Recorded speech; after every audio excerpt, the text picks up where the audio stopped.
بسم اللہ الرحمن الرحیم۔ السلام علیکم۔ میری ماں بیوہ تھی اور چچا اور چچی کی وفات کے بعد چچا زاد بھائی بھی ہمارے ساتھ رہتا تھا۔ ایک دن اچانک امی کی طبیعت خراب ہوئی اور امی بے ہوش ہو گئی۔ میں ڈاکٹر کے پاس لے کر گئی اور جب ڈاکٹر نے کہا کہ آپ کی ماں حاملہ ہے، یہ سن کر میرے اذان خطا ہو گئے۔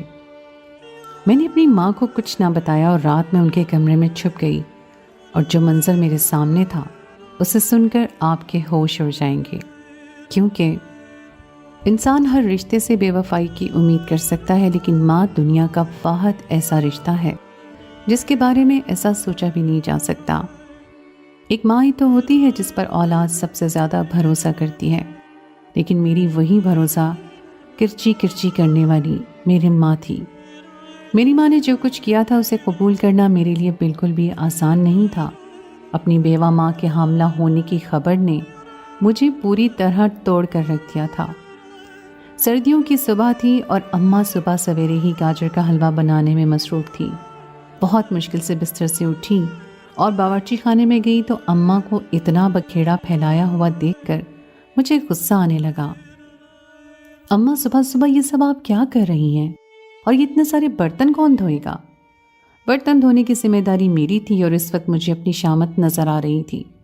اماں مسکراتے ہوئے کہنے لگیں کہ شامیر نے حلوہ کھانے کی فرمائش کی ہے، اسی لیے میں صبح صبح حلوہ بنانے کے لیے باورچی خانے میں آ گئی ہوں۔ شامیر کے نام پر تو میرے تن بدن میں آگ لگ گئی تھی۔ میں اماں کی اکلوتی بیٹی تھی، لیکن مجھ سے کہیں زیادہ انہیں شامیر عزیز تھا۔ اماں ہر وقت شامیر کے آگے پیچھے گھومتی اور اس کی خدمت میں پیش رہتی۔ ایسا لگتا تھا کہ شامیر کے علاوہ انہیں اور کچھ دکھائی ہی نہیں دیتا۔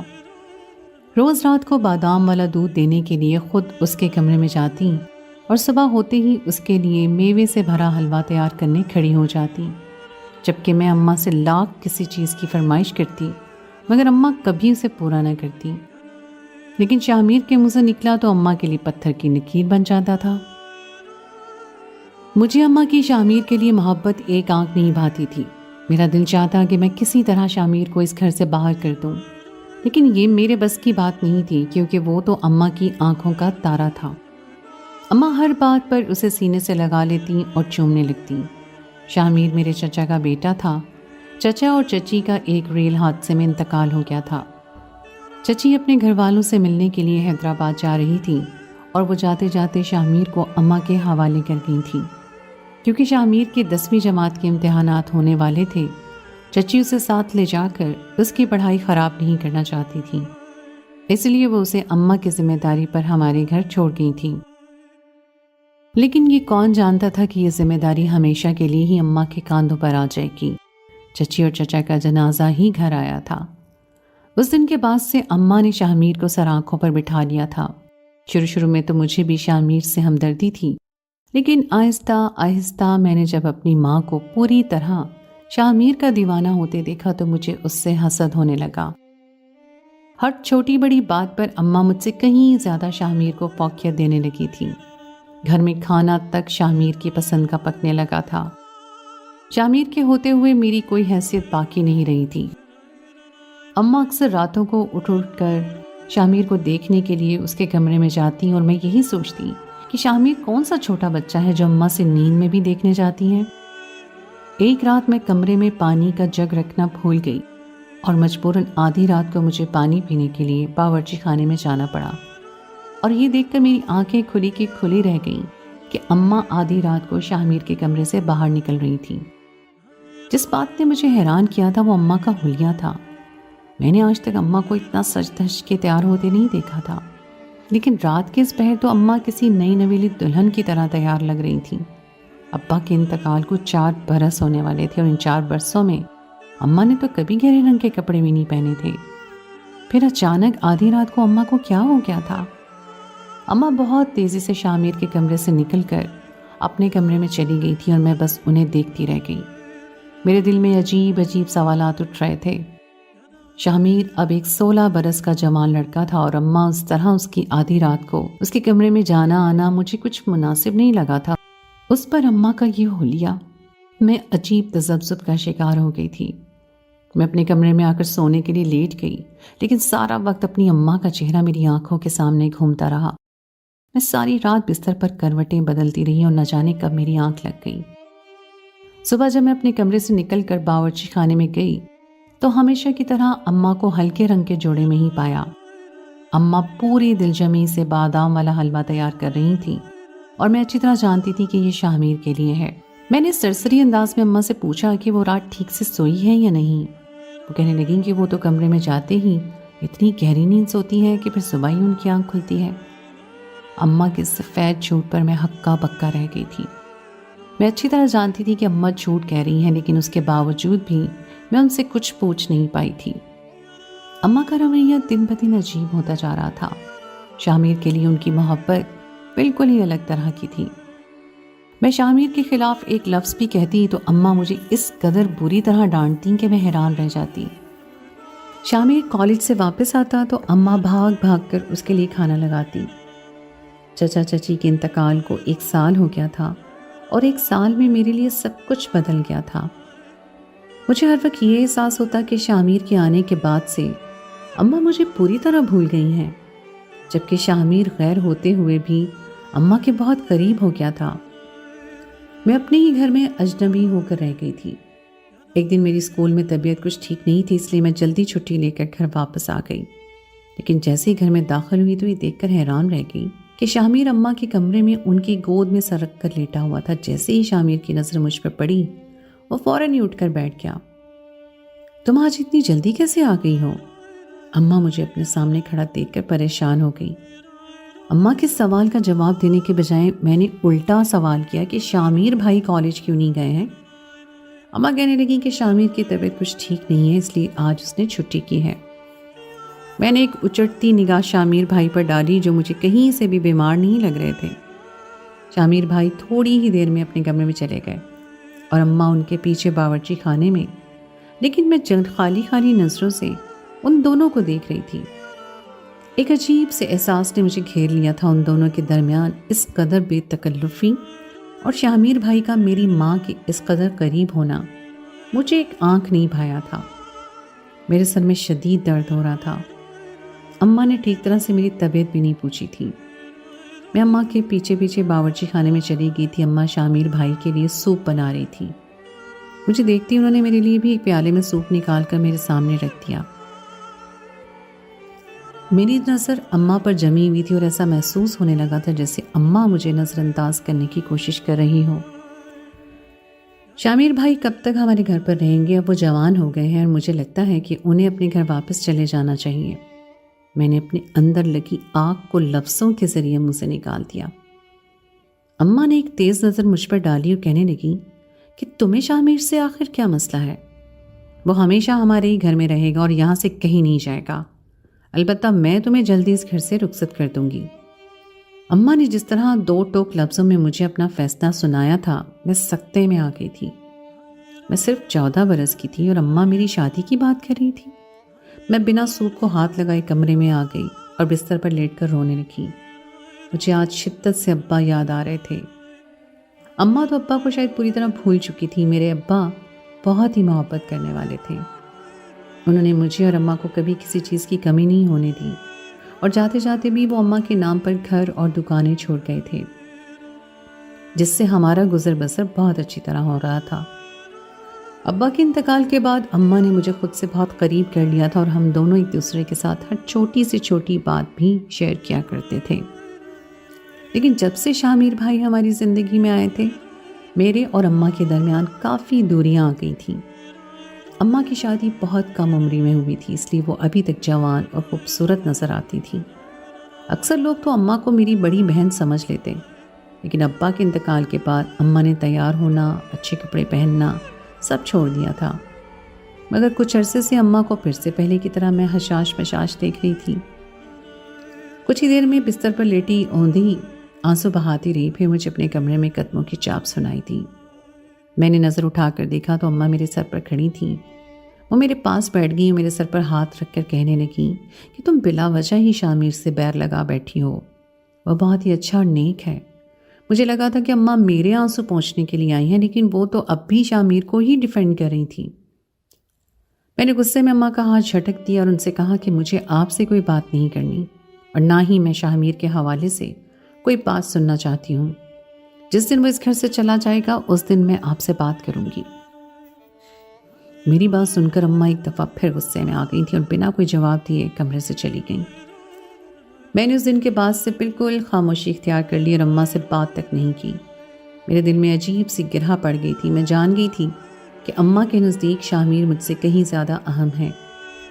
3-4 دن یوں ہی خاموشی سے گزر گئے تھے۔ ایک دن میں اسکول سے گھر آئی۔ اماں کی طبیعت کچھ بہتر نہیں تھی، بہت مشکل سے گھر کے کام کر رہی تھی۔ میں انہیں پوری طرح نظر انداز کر کے کھانا کھانے بیٹھ گئی تھی کہ جب ہی اماں چکرا کر گریں اور بے ہوش ہو گئیں۔ میرے تو ہوش اڑ گئے۔ میں گھر میں اکیلی تھی۔ میں نے جلدی سے شاہمیر بھائی کو فون لگایا لیکن ان کا فون بند جا رہا تھا۔ شاید وہ کالج کی کلاس اٹینڈ کر رہے تھے۔ میں نے فوراً ہی اپنے اسکول کے رکشے والے انکل کو فون ملایا۔ اتفاق سے وہ قریب ہی تھے اور فوراً چلے آئے۔ میں نے جیسے اماں کو سہارا دے کر رکشے میں ڈالا اور ہاسپٹل لے گئی۔ ڈاکٹر نے تھوڑی دیر میں اماں کو ہوش دلا دیا۔ اماں کے کچھ ٹیسٹ بھی کروائے اور اس کے بعد مجھے اپنے ساتھ وہ کمرے میں آنے کے لیے بولے۔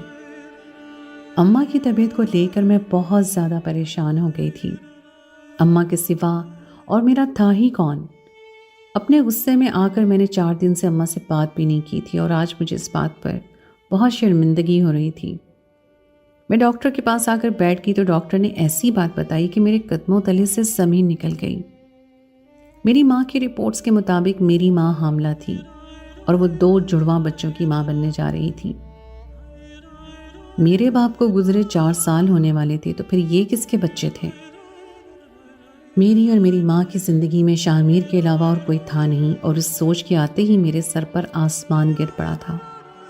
مجھے ہر وہ پل یاد آ رہا تھا جب میری ماں شاہمیر ایک دوسرے کے قریب ہوئے تھے۔ میری ماں کا دوبارہ سے سجنا سنورنا، شاہمیر کی خدمت میں پیش رہنا، صبح سے لے کے رات تک شاہمیر کی چھوٹی سی چھوٹی ضرورت کا خیال رکھنا، جیسے میری ماں کی زندگی کا مقصد بن گیا تھا۔ لیکن میں نے یہ کبھی نہیں سوچا تھا کہ شاہمیر اور میری ماں ایسا بھی کچھ کر سکتے ہیں۔ میں نے اپنی ماں کو ان کے حاملہ ہونے کے بارے میں کچھ نہیں بتایا اور انہیں اپنے ساتھ واپس گھر لے آئی۔ میں سارا سچ اپنی آنکھوں سے دیکھنا چاہتی تھی اور ان دونوں کو رنگے ہاتھوں پکڑنا چاہتی تھی، کیونکہ میں جانتی تھی اگر میں سیدھی طرح اپنی ماں سے کچھ بھی پوچھوں گی تو وہ مجھے ڈانٹ ٹپٹ کر کے خاموش کروا دیں گی۔ میرے لیے ایک پل قیامت کی طرح تھا۔ میں اماں کو لے کر ہاسپٹل سے گھر لوٹی تو شاہمیر بے چینی سے گھر میں ہمارا منتظر تھا۔ ہمیں دیکھتے ہی پوچھنے لگا کہ اچانک سے تم لوگ کہاں چلے گئے تھے؟ میرے کچھ کہنے سے پہلے اماں نے اسے بتایا کہ ان کی طبیعت کچھ ٹھیک نہیں تھی، اس لیے اماں میرے ساتھ ہاسپٹل گئی تھیں۔ شاہمیر ایک دم ہی پریشان ہو گیا۔ وہ اماں کے قریب آیا اور اماں کا ہاتھ پکڑ کر ان کے کمرے تک لے گیا۔ میں شاہمیر کی پریشانی اور بے چینی کو محسوس کر سکتی تھی۔ اماں کو کمرے میں لٹا کر آنے کے بعد شاہمیر مجھے اماں کا خیال رکھنے کی تاکید کر رہا تھا اور میں تیز نظروں سے اسے دیکھ رہی تھی۔ میں اماں کی سگی بیٹی تھی لیکن مجھ سے کہیں زیادہ فکر مند تو وہ نظر آ رہا تھا۔ وہ گھر سے باہر چلا گیا اور تھوڑی ہی دیر میں بہت سارے پھل اور جوس لے کر آیا۔ جو کچھ مجھے سمجھ آ رہا تھا وہ میں سوچنا بھی نہیں چاہتی تھی۔ مجھے اب رات ہونے کا انتظار تھا اور جیسے ہی میں نے رات کے کھانے کے برتن دھوئے، موقع دیکھ کر میں اماں کے کمرے میں جا کر چھپ گئی۔ شاہمیر کی بے چینی دیکھ کر مجھے اندازہ ہو گیا تھا کہ وہ رات ہوتے ہی میری اماں کے کمرے میں ضرور جائے گا۔ مجھے چھپے ہوئے آدھا گھنٹہ بھی نہیں گزرا تھا جب شاہمیر دبے پاؤں میری ماں کے کمرے میں داخل ہوا۔ اب تک مجھے جس بات کا شک تھا اب یقین ہو گیا تھا کہ اماں کے حاملہ ہونے کے پیچھے شاہمیر کا ہی ہاتھ ہے۔ میں سوچ بھی نہیں سکتی تھی کہ میری امی اس قدر بد کردار ہوں گی۔ میری اماں بستر پہ لیٹی ہوئی تھی اور شاہمیر ان کے بالکل قریب آ کر بیٹھ گیا تھا۔ وہ بہت محبت سے ان کے چہرے پر ہاتھ پھیر کر ان کی طبیعت پوچھ رہا تھا اور میرے رونگٹے کھڑے ہو گئے تھے۔ شاہمیر نے ان کے ماتھے پر بوسہ لیا اور کہنے لگا کہ ماں جبیں تم اپنا خیال کیوں نہیں رکھتی؟ شاہمیر کے لبوں سے اپنی ماں کا نام سن کر میں ششدر رہ گئی کہ وہ میری ماں کو ان کے نام سے پکار رہا تھا۔ میری اماں رشتے میں اس کی تائی تھی لیکن آج تک میں نے اسے کبھی اپنی ماں کو تائی اماں کہتے نہیں سنا تھا، تو وہ ہمیشہ ہی اماں کو آپ کہہ کر مخاطب کیا کرتا تھا اور اس بات کا احساس مجھے آج ہوا تھا۔ اماں بہت مشکل سے اٹھ کر بیٹھ گئی تھیں اور شاہمیر سے کہہ رہی تھیں کہ وہ بالکل ٹھیک ہیں۔ شاہمیر نے اچانک ہی فاصلے مٹانے شروع کیے تھے اور اس سے زیادہ میں دیکھنا نہیں چاہتی تھی۔ اس لیے پردے کے پیچھے سے نکل کر ان دونوں کے سامنے آ گئی۔ شامیر اور میری ماں مجھے اس طرح اچانک سامنے دیکھ کر حیران رہ گئے۔ میں نے ایک قہر بھری نظر ان دونوں پر ڈالی جو تمام حدیں پار کر گئے تھے۔ اماں کی رپورٹ میرے ہاتھ میں تھی جسے میں شامیر کے منہ پر دے مارا۔ شامیر نے فوراً یہ رپورٹ کھول کر دیکھی اور اماں کے حاملہ ہونے کی خبر پڑتے ہی نہ جانے کیوں اس کے چہرے پر خوشی کی لہر دوڑ گئی تھی۔ مجھے تو لگا تھا کہ وہ پریشان ہو جائے گا اور اس بات کو جھٹلا دے گا، لیکن وہ تو اماں کو خوشی خوشی ان کے حاملہ ہونے کی خبر سنا رہا تھا۔ اماں کے چہرے پر بھی خوشیوں کے رنگ بکھر گئے تھے اور میں اپنی جگہ حیران رہ گئی تھی۔ اماں نے مجھے اپنے پاس بٹھا کر کہا کہ ابھی تک ساری بات سمجھنے سے قاصر تھی، لیکن اماں کے کہنے پر میں ان کے قریب بیٹھ گئی۔ اماں نے میرے ہاتھ پکڑا اور مجھے ایک ایسا سچ بتایا جسے سن کر میرے سر پر آسمان گر پڑا۔ اماں نے بتایا کہ چچا اور چچی کے انتقال کے بعد جب شامیر ہمارے ساتھ ہمارے گھر میں رہنے لگا تو وہ خود بخود ہی اماں کی طرف مائل ہو گیا۔ اماں بہت زیادہ عمر رسیدہ نہیں تھی بلکہ ابھی تک جوان تھی۔ شامیر کو اماں سے محبت ہو گئی تھی اور جب اماں کو اس بات کا احساس ہوا تھا تو اماں نے اسے بہت سمجھایا کہ دنیا والے کبھی بھی اس رشتے کو قبول نہیں کریں گے۔ چچی اور بھتیجے کی شادی یا رشتے کے نام پر دنیا تھو تھو کرے گی۔ کچھ دن تو شامیر خاموش ہو گیا، لیکن ہر گزرتے دن کے ساتھ اس کے دل میں اماں کے لیے محبت بڑھتی چلی گئی۔ وہ اماں کے لیے نامحرم تھا اور ایسے میں محبت کے جذبات کا پروان چڑھنا شاید ایک فطری بات ہے۔ اماں بھی ابا کے انتقال کے بعد تنہائی کا بوجھ لیے جی رہی تھیں۔ ایسے میں شامیر کی محبت ان کے لیے کسی ٹھنڈی پھوار کی طرح تھی۔ شامیر مستقل اماں کو اس رشتے کے لیے راضی کرتا رہا اور وہ اماں کے ساتھ کسی بھی طرح کا غلط تعلق نہیں چاہتا تھا، اور جائز تعلق بنانے کے لیے اسے دنیا کا مقابلہ کرنا پڑتا۔ اماں بھی مزید ایک نامحرم کے ساتھ زندگی نہیں گزارنا چاہتی تھی، اس لیے شامیر اور اماں نے دنیا کی نظروں سے چھپ کر نکاح کر لیا۔ اماں کے اندر اتنی ہمت نہیں تھی کہ وہ میرے سامنے اس بات کو قبول کرتی، کیونکہ شامیر عمر میں اماں سے بہت چھوٹا تھا اور اماں کو اس بات کا خوف تھا کہ کہیں میں اس رشتے کو قبول کرنے سے انکار نہ کر دوں۔ اماں اور شامیر کی شادی کو 6 مہینے ہو چکے تھے اور وہ دونوں مجھ سے چھپ کر ازدواجی تعلق قائم کر چکے تھے۔ اماں روتے ہوئے کہہ رہی تھیں کہ دنیا کے خوف سے انہیں اپنا محرم رشتہ چھپانا پڑا، کیونکہ یہ دنیا کبھی اس رشتے کو قبول نہ کرتی بلکہ طرح طرح کے فتوے لگا کر ہمیں گناہ گار ثابت کر دیتی۔ لیکن قدرت نے اولاد کی نعمت ہماری جولی میں ڈال دی ہے، اس لیے اب ہم مزید اس رشتے کو دنیا کی نظر سے نہیں چھپا سکتے۔ ہم دونوں نے کوئی گناہ نہیں کیا ہے بلکہ نکاح کیا ہے۔ تمہارے باپ کے انتقال کے بعد شامیر میرے لیے نامحرم بن چکا تھا اور ہمارے مذہب نے اس بات کی اجازت دی ہے کہ شوہر کے انتقال کے بعد تائی یا چچی اپنے ہی بھتیجے یا دیور سے نکاح کر سکتی ہیں۔ شامیر میرے لیے سہارا بننا چاہتا تھا اور اس کے لیے شامیر نے ایک جائز رشتے کو چنا۔ جو کچھ اماں مجھے سمجھانا چاہتی تھیں وہ سمجھنا میرے لیے بہت مشکل تھا، کیونکہ ہمارا معاشرہ ایسے رشتے کو کسی صورت قبول نہیں کرتا۔ میں نے ایک نظر شامیر پر ڈالی جو سر جھکائے میرے سامنے بیٹھا تھا۔